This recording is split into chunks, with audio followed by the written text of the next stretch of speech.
thank you. Now, despite more than 6 years of US tariffs, export controls, financial sanctions, China is making steady progress in positioning itself to dominate the industries of the future, like the one we were just discussing. There's some new research by Bloomberg Economics and Bloomberg Intelligence diving into 13 key technologies, and it shows that China achieved a global leadership position in 5 of them, catching up fast in 7 others.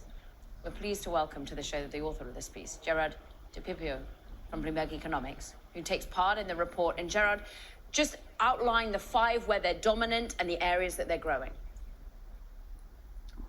Right, so we looked with our Bloomberg Intelligence and Economics colleagues at 13 key technologies that are part of China's Made in China 25 initiative from about 10 years ago. The 5 areas where China is clearly leading as of this year would be drones, high-speed rail, EVs, as you were just discussing, solar panels, and graphene, so some advanced materials. Where they're competitive would be things like semiconductors, AI, machine tools, LNG carriers. They have like a big ship target, and drugs like pharmaceuticals. Where they're really behind is commercial aircraft. Interesting. Gerard, you just read out the sort of dream smorgasbord of Bloomberg technology stuff.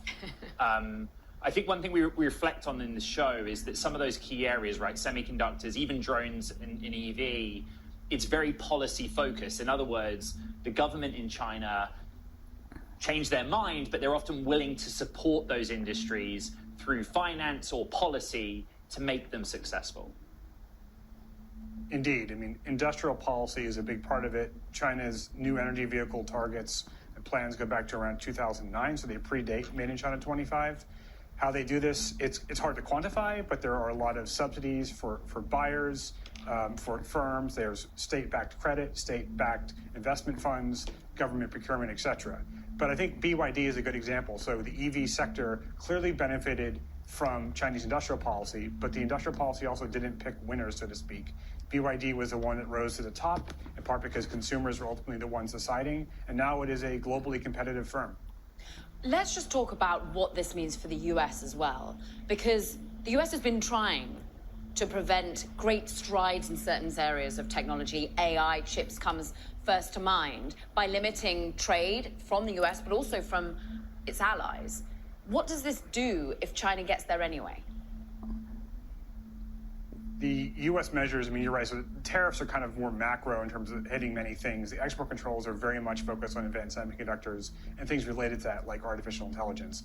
The U.S. concern, as articulated by Jake Sullivan recently, is basically that they're afraid that China having an advanced lead in these things will have a military application, particularly for things like artificial intelligence. But there's also an economic side, because these are the industries of the future. And from a competitiveness perspective, especially if you think China's benefiting from its own industrial policy, the U.S. thinks, in a sense, it's, quote, unfair, and that they don't want to be left behind. Gerard, let's do semiconductors as one final case study, please, partly because it's also been in the news cycle, right? Yes, US export controls, but China's responded and tried to champion specific names. What did your research find in that space?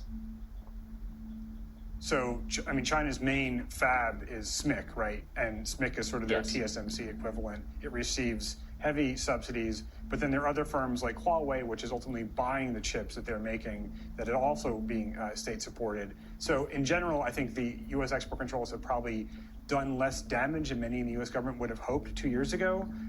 China is still making strides, but it's also clear that, or at least maybe debatable, how good those strides are. I mean, even recently, Bloomberg was reporting that maybe Huawei was getting chips from TSMC through a carve-out, right? So there's still leakage in the export controls, and this is something that the Biden administration in its final days is looking to address.